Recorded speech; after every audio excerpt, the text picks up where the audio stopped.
సంవత్సరంలో 12 నెలలు కూడా వివిధ రకాల కార్యక్రమాలు వివిధ వర్గాలతో మమేకమయ్యే విధంగా చేయాలి అనే ప్రతిపాదన చాలామంది మిత్రులు చేశారు.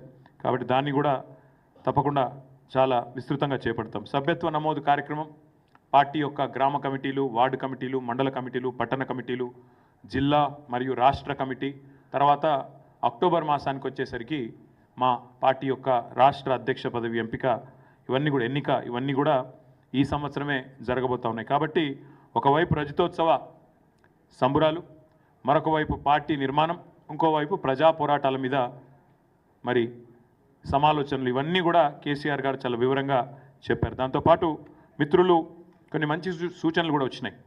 శిక్షణా శిబిరాలు నిర్వహించాలి. మన పార్టీ కార్యకర్తలకే కానీ, విద్యార్థి విభాగమే కానీ, ఫ్రంటల్ ఆర్గనైజేషన్స్ అయిన మహిళా విభాగం, మైనారిటీ విభాగం, కార్మిక విభాగం, వీరందరినీ కూడా యాక్టివేట్ చేయాలి.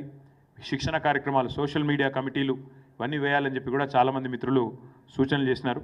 మరి వాటిని కూడా దాదాపు ఇందాక నేను చెప్పినట్టు 30 మంది మిత్రులు ఎవరెవరైతే మాట్లాడినారో ఇవన్నీ కూడా చాలా వివరంగా చర్చ జరిగింది. అదేవిధంగా చాలామంది ప్రజా సమస్యలు కూడా చాలా విస్తృతంగా చెప్పారు. ఇంకా ఎండాకాలం రానేలేదు, కరెంటు కోతలు, తాగునీటి ఇబ్బందులు, విద్యా వైద్యం విషయంలో దారుణ వైఫల్యం, ఇవన్నీ కూడా ఇవాళ ప్రజలు ఎత్తి చూపుతూ ఉన్నారు. వాటి విషయంలో కూడా విస్తృతమైన చర్చ జరిగింది. అదే మాదిరిగా ఈరోజు ఈ ప్రభుత్వం కేంద్రం మీద పోరాటం చేయడంలో, మన హక్కులను కాపాడడంలో విఫలమవుతుంది అనే మాట కూడా ఇవాళ సమావేశంలో చర్చకు వచ్చింది. ముఖ్యంగా కృష్ణా జలాల విషయంలో కాంగ్రెస్ పార్టీ, కాంగ్రెస్ ప్రభుత్వం రాష్ట్ర ప్రయోజనాలతో చెలగాటమాడుతున్నదనే మాట కూడా మిత్రులు నల్గొండ జిల్లాకు సంబంధించి జగదీష్ రెడ్డి గారు, మహబూబ్నగర్కి సంబంధించి నిరంజన్ రెడ్డి గారు, ఇంకా శ్రీనివాస్ గౌడ్ గారు, ఇతర మిత్రులు కూడా ఈ విషయంలో చాలా విస్తృతంగా వారు కూడా చర్చ పెట్టడం జరిగింది. ఈ అంశంలో కూడా ఖచ్చితంగా కృష్ణా జలాల విషయంలో తెలంగాణకు గనక ఈ కాంగ్రెస్ ప్రభుత్వం అన్యాయం చేసేదానికి ఇదే మాదిరిగా ప్రేక్షక పాత్ర వహిస్తూ కేంద్రం మీద పోరాటానికి నడుం బిగించకపోతే మా పార్టీ తరఫున తప్పకుండా కార్యాచరణ కూడా రూపొందిస్తాం, పోరాటాలు కూడా చేస్తాం. అట్లాగే ఇవాళ ఈ రాష్ట్రంలో ఒక విచిత్రమైన పరిస్థితి కనబడుతూ ఉంది. ఎందుకంటే 8 మంది బీజేపీ పార్లమెంట్ సభ్యులు ఉన్నప్పటికీ 8 పైసలు కూడా మనకు బడ్జెట్లో వచ్చిన పరిస్థితి లేదు.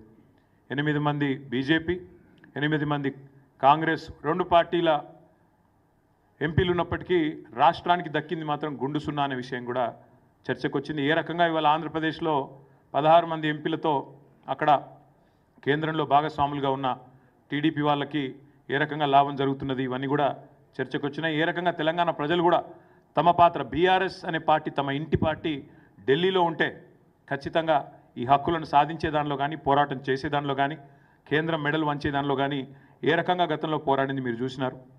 తప్పకుండా ఆ విషయంలో కూడా విస్తృతమైన చర్చ కూడా జరిగింది. ఇంకా చాలా విషయాలు చర్చించడం జరిగింది.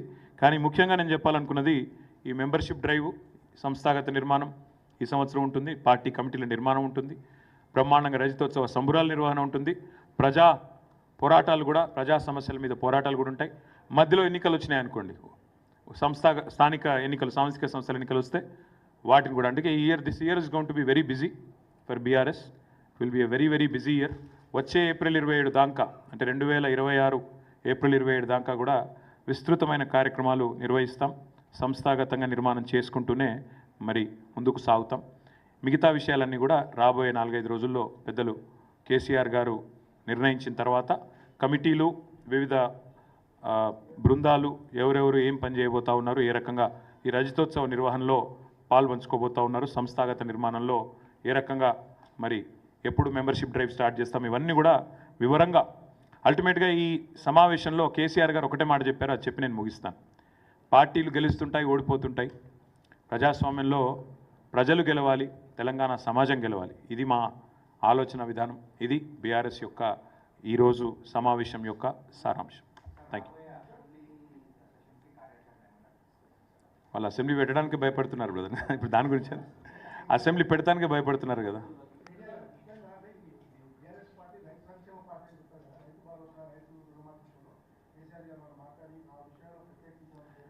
కేసీఆర్ గారు పార్టీ ఇప్పటిదాకా ఈ గత 14 నెలలుగా చేస్తున్న వివిధ కార్యక్రమాలు, ముఖ్యంగా నిరంజన్ రెడ్డి గారి నేతృత్వంలో మొన్న రైతు స్థితిగతుల అధ్యయనానికి ఒక కమిటీ ఏదైతే తీసుకున్నామో వారు చక్కగా పనిచేస్తున్నారు, జిల్లాల పర్యటనలు చేస్తున్నారు. ఇంకోవైపు రైతు దీక్షల